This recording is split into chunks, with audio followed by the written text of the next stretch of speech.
चलिए जानते हैं छत्तीसगढ़ की 25 बड़ी खबरों को सिर्फ 10 मिनट में। लेकिन उससे पहले वीडियो को लाइक और चैनल को सब्सक्राइब जरूर करें।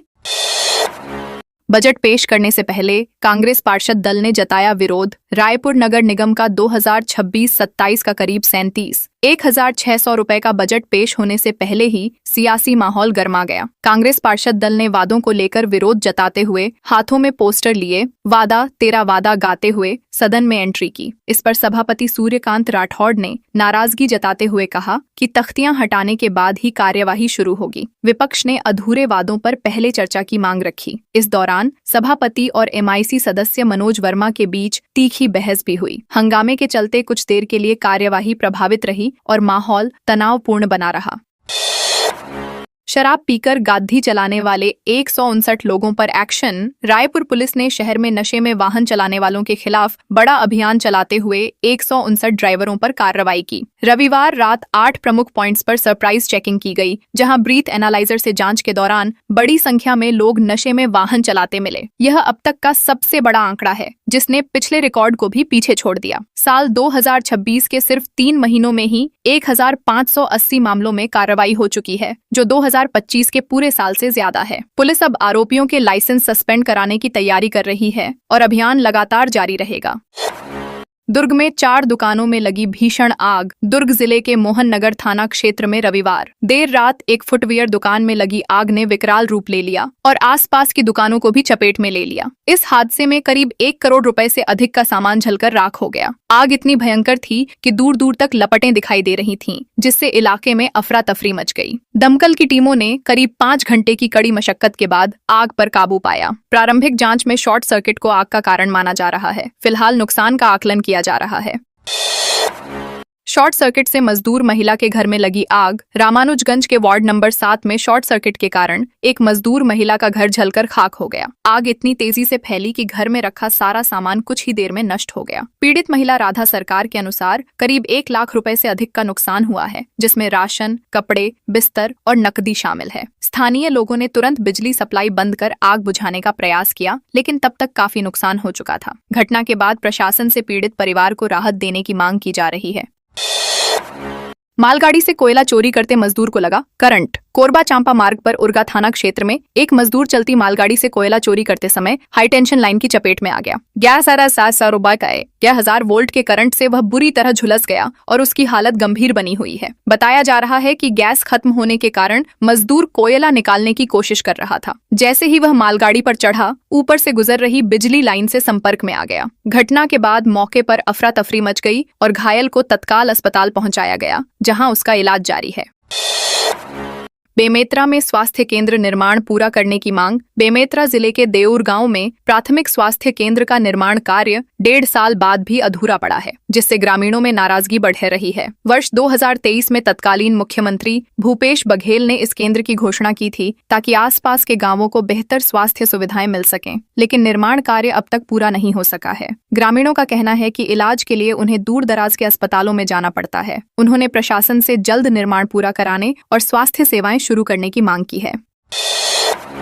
धमतरी में 2 कबाड़ी दुकानों पर पुलिस की दबिश। धमतरी पुलिस ने अवैध कबाड़ कारोबार के खिलाफ कार्रवाई करते हुए 2 दुकानों पर छापा मारा और 1430 किलो संदिग्ध लोहा व टीन जब्त किया। इस दौरान दोनों दुकानदार वैध दस्तावेज प्रस्तुत नहीं कर सके, जिसके बाद उन्हें गिरफ्तार कर जेल भेज दिया गया। जब्त सामान की कीमत करीब 45,000 रुपए आंकी गई है। पहली कार्रवाई रतन कॉलोनी में हुई, जहां 620 किलो लोहा मिला। पुलिस ने गवाहों की मौजूदगी में जब्ती की कार्रवाई की। अधिकारियों ने चेतावनी दी कि अवैध कबाड़ कारोबार पर सख्ती से रोक लगाई जाएगी। रायपुर में फहीम बोले, सैयारा गाते इमोशनल हो गए थे। रायपुर में आयोजित लाइव कॉन्सर्ट में पहुंचे सिंगर फहीम अब्दुल्ला ने शानदार प्रस्तुति देकर युवाओं को झूमने पर मजबूर कर दिया। उन्होंने अपने लोकप्रिय गाने इश्क, झेलम और सैयारा गाए, जिन्हें दर्शकों ने खूब पसंद किया। बातचीत के दौरान फहीम ने बताया कि सैयारा गाते समय वे बेहद भावुक हो गए थे। उन्होंने आर्टिफिशियल इंटेलिजेंस पर भी अपनी राय रखते हुए कहा कि AI स्टाइल को कॉपी कर सकता है, लेकिन कलाकार की असली भावनाएं और अदायगी नहीं। कार्यक्रम में युवाओं की भारी भीड़ देखने को मिली और माहौल संगीत से सराबोर रहा। दो मौसमी सिस्टम एक्टिव, 4 अप्रैल तक बारिश की संभावना। छत्तीसगढ़ में मौसम का मिजाज बदलने वाला है। मौसम विभाग के अनुसार पश्चिम बंगाल से ओडिशा तक बने ट्रफ के असर से प्रदेश के कई हिस्सों में 4 अप्रैल तक आंधी बारिश की संभावना है। तेज हवाएं 40 से 50 किमी प्रति घंटे की रफ्तार से चल सकती हैं और बिजली गिरने की भी आशंका है। फिलहाल तापमान सामान्य बना हुआ है, लेकिन अगले कुछ दिनों में इसमें 2 से 3 डिग्री तक गिरावट आ सकती है। पिछले 24 घंटे में सबसे अधिक तापमान राजनांदगांव में 40.5 डिग्री और सबसे कम अंबिकापुर में 16.5 डिग्री दर्ज किया गया। गोंदिया स्टेशन पर ट्रैक सुधार का काम पूरा। दक्षिण पूर्व मध्य रेलवे के नागपुर मंडल अंतर्गत गोंदिया स्टेशन पर प्लेटफॉर्म नंबर 3 के वॉशेबल एप्रन को हटाकर बैलस्टेड ट्रैक में बदलने का काम सफलतापूर्वक पूरा कर लिया गया है। इस सुधार से ट्रेनों की आवाजाही और यात्रियों की सुविधा में सुधार होगा। इसके साथ ही पहले रद्द की गई कई एक्सप्रेस ट्रेनों को तत्काल प्रभाव से बहाल कर दिया गया है। रेलवे ने गर्मी की छुट्टियों में बढ़ती भीड़ को देखते हुए विशेष तैयारियां भी शुरू कर दी हैं। इसी क्रम में इतवारी से शालीमार के बीच साप्ताहिक समर स्पेशल ट्रेन चलाने का निर्णय लिया गया है। बहाल ट्रेनों में शालीमार, लोकमान्य तिलक, टर्मिनस एक्सप्रेस भी शामिल है।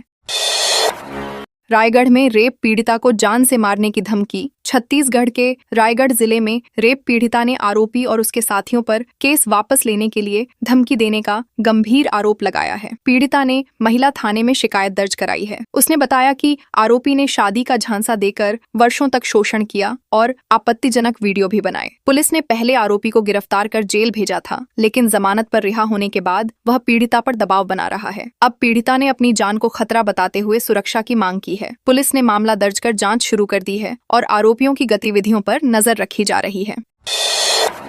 रायपुर में ड्रग्स सप्लाई करने वाले 4 गिरफ्तार। रायपुर पुलिस ने हाईटेक तरीके से ड्रग्स सप्लाई करने वाले गिरोह का पर्दाफाश करते हुए 4 आरोपियों को गिरफ्तार किया है। पुलिस ने आरोपियों के पास से 5.58 ग्राम MDMA बरामद किया है। यह गिरोह मोबाइल टैक्सी और राइडर के रूप में काम करते हुए ड्रग्स की डिलीवरी करता था। जांच में सामने आया कि इस पूरे नेटवर्क का संचालन दिल्ली से हो रहा था, जहां से ऑर्डर लेकर रायपुर में सप्लाई की जाती थी। आरोपियों की पहचान कुणाल मंगतानी, सौरभ डोंगरे, शुभम राठौर और सौरभ यादव के रूप में हुई है। पुलिस अब इस गिरोह से जुड़े अन्य लोगों की तलाश में जुटी है।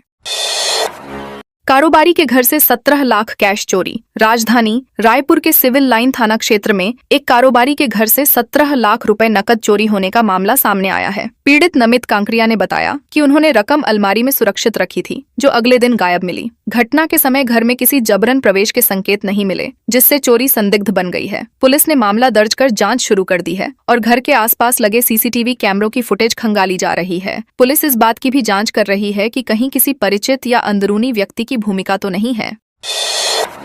महावीर के सिद्धांतों का पालन करती हुई सद्भावना पदयात्रा निकाली। महावीर जन्म कल्याणक महोत्सव के तहत शहर में जैन समाज द्वारा भव्य सद्भावना पदयात्रा निकाली गई। यह यात्रा दिगंबर जैन मंदिर से शुरू होकर शहर के विभिन्न मार्गों से होते हुए जैन बगीचा पहुंची। यात्रा में बड़ी संख्या में महिला पुरुष श्रद्धालुओं ने भाग लिया और अहिंसा, सत्य व करुणा के संदेश का प्रचार किया। महोत्सव के दौरान सांस्कृतिक कार्यक्रम, भाषण और धार्मिक आयोजन भी किए जा रहे हैं। समाज के पदाधिकारियों ने बताया कि महावीर के सिद्धांत आज भी समाज को सही दिशा देने में महत्वपूर्ण भूमिका निभाते हैं और इन मूल्यों को जन जन तक पहुंचाने के लिए यह आयोजन किया जा रहा है।